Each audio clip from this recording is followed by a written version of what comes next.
Mister Khokon 45 ইয়ার। ওনার এই chest এক্সরেতে আমরা bilateral opacity, pulmonary opacity দেখতে পাচ্ছি এবং একই সঙ্গে প্লুরাল এরিয়াতে একটা মোর ডেন্স এরিয়া দেখতে পাচ্ছি। আমাদের মনে রাখতে হবে, মুস্তফা, তপন, লামিয়া আসো? হ্যাঁ, এই অপাসিটি প্লুরাল বেসড যখন আমি একটা ডেন্স অপাসিটি পাবো, if it is calcification, that's plural calcification. If it is plug, that is plural plug. আমরা কিন্তু এটা প্লুরাল প্লাগ চিন্তা করতে পারি, ইভেন প্লুরাল থিকিনিংও কিন্তু চিন্তা করতে পারি। তো যখনই প্লুরাল রিলেটেড প্যাথোলজি, তখনই আমার কিন্তু পেশেন্টের অকুপেশন হিস্ট্রিটা ইম্পর্টেন্ট হয়ে দাঁড়ায়। আচ্ছা, আপনার 24 বছর ধরে চাকরি, এখন যে চাকরিটা আপনি করছেন, তাই না? জি। তো সেই কাজটা কি ছিল? যে গুণা, এই যে মেটালিক ওয়্যার যেটা আমরা বলি, গুণার মধ্যে যে কালারিং করতেন, এই কালারিং কাজটা 24 বছর ধরে করে যাচ্ছেন। তার মানে মোস্তফা, এই কালার মানে যে কোনো ডাইং এজেন্ট, সেটা কিন্তু অ্যাসবেস্টোসের মেইন সোর্স, বা অ্যাসবেস্টোসিসের, সেটা প্লুরাল রিলেটেড হোক, প্যারেনকেমাল প্যাথোলজি হোক, তোমার মেইন কজ। এবং উনি 24 বছর ধরে এই ডাইং এজেন্টের সাথে ছিলেন, মানে সেটা রং করতেন। তো আপনি তো কোনো মাস্ক ব্যবহার করতেন না। না, আমি বলছি না যে মাস্ক ব্যবহার করলে সেটা হতো না, কিন্তু আপনার শ্বাস প্রশ্বাস স্বাভাবিকভাবেই নিতেন এবং প্রোটেকশন ছিল হাতের মধ্যে, যে হাতে মোজা লাগাতেন যাতে রংটা হাতে না লাগে বা কেমিক্যালটা না লাগে। তাহলে এই কেমিক্যালের সাথে আপনার 24 বছর ধরে কাজ বা চাকরি। তাহলে মোস্তফা, এই যে আমরা কিন্তু একটা স্ট্রং সাপোর্ট পেয়ে গেলাম এই প্যাথোলজিটার পক্ষে, যে পেশেন্টের 24 ইয়ার ধরে একটা ডাইং এজেন্টের সাথে, কালারিং এজেন্টের সাথে এক্সপোজার আছে। এই এক্সপোজার কারণে দিস ইজ প্লুরাল প্লাগ। তো এই প্লুরাল প্লাগ এবং অকুপেশনাল হিস্ট্রি, ডেফিনেটলি এটা অ্যাসবেস্টোসিস। এই লাং প্যাথোলজিটা কি, পালমোনারি প্যাথোলজিটা, সেটাও কিন্তু তুমি অ্যাসবেস্টোস দিয়ে ব্যাখ্যা করতে পারো। কারণ পালমোনারি অ্যাসবেস্টোসিস হতে পারে ডিপিএলডি করে, কিন্তু পেশেন্টের হিস্ট্রিটা কিন্তু একটু আনতে হবে। অনসেট, ডিপিএলডি তো সাডেন অনসেট হবে না, এটা কি সাডেন অনসেট নাকি long term, gradually, chronic, progressive, সেটা কিন্তু নিতে হবে। এখানে কিন্তু আমরা একটু প্রলুব্ধ হতে পারি যে পেশেন্টের exposure to asbestos for 24 years, long 24 years, সাথে তোমার বাইলেটারাল প্লুরাল প্লাগ। সুতরাং এটা কেন অ্যাসবেস্টোসিস না? হতে পারে ডিপিএলডি হতে পারে, কিন্তু আমাকে কিন্তু আবার পেশেন্টের কাছে ফিরে যেতে হবে, হিস্ট্রির কাছে ফিরে যেতে হবে।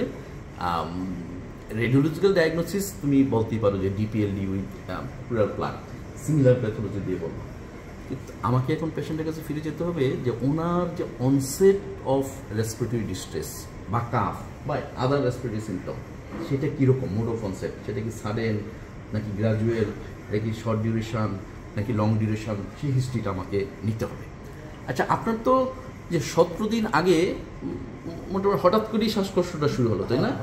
আগে তো আপনি শ্বাসকষ্টের রোগী ছিলেন না, শ্বাসকষ্ট ছিল না, বা আপনি যে কাজ করেন কাজ আপনি স্বাভাবিকভাবে করতে পারতেন, তাই না?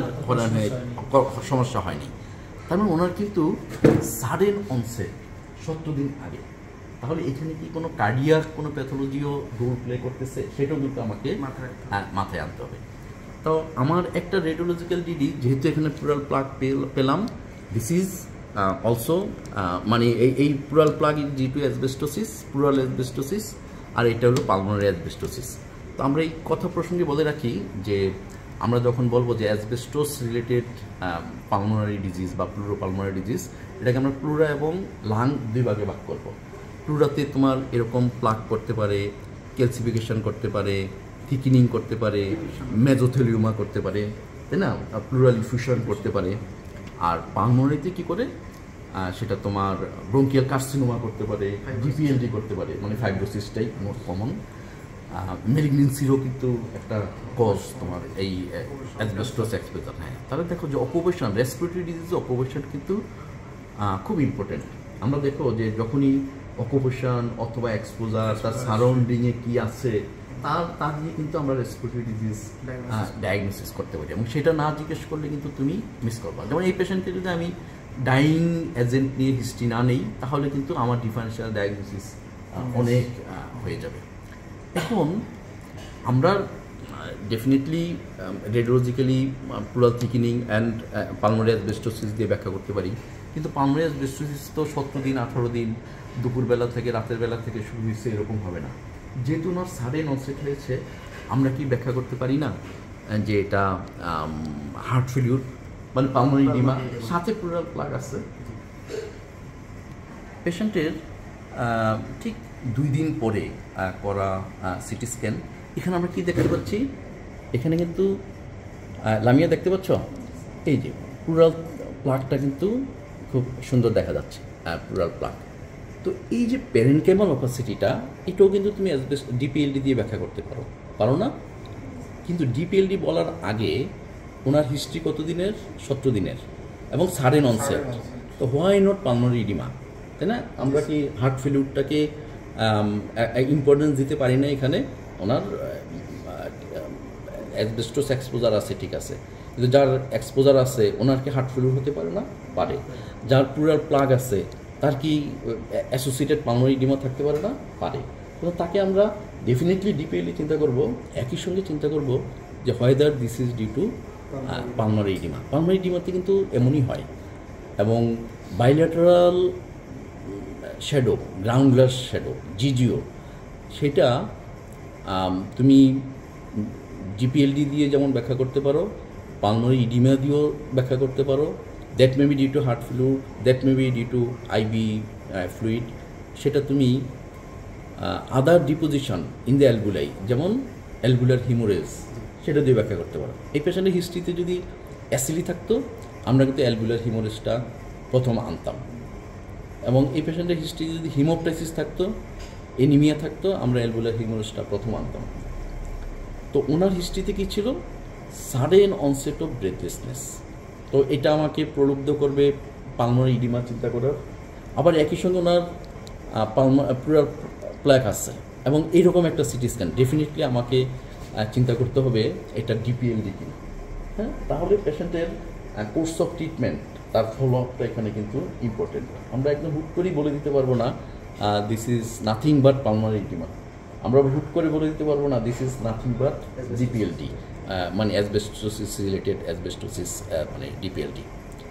তারপর আমরা তো আমাদের মাথায় পালমোনারি ইডিমাটাই ছিল প্রথমে, যেহেতু সাডেন ইলনেস। তো আমরা ফলো আপ এক্সরে করলাম। এই ফলো আপ এক্সরে দেখা গেল কি তার অ্যালবুলার শ্যাডোগুলি নাই আসলে, তাহলে সেটা ছিল ফ্লুইড এবং ডায়রিউটিক্স খেয়ে ক্লিয়ার হয়ে গেছে। এইখানে আমরা দেখতে পাচ্ছি আরও ক্লিয়ার, এই যে প্লুরাল প্লাগ, তাই না? দেখতে পাচ্ছ তখন এইখানে দেখো এই যে প্লুরাল প্লাগ। তো পেশেন্টের তাহলে আলটিমেট ডায়াগনোসিস হলো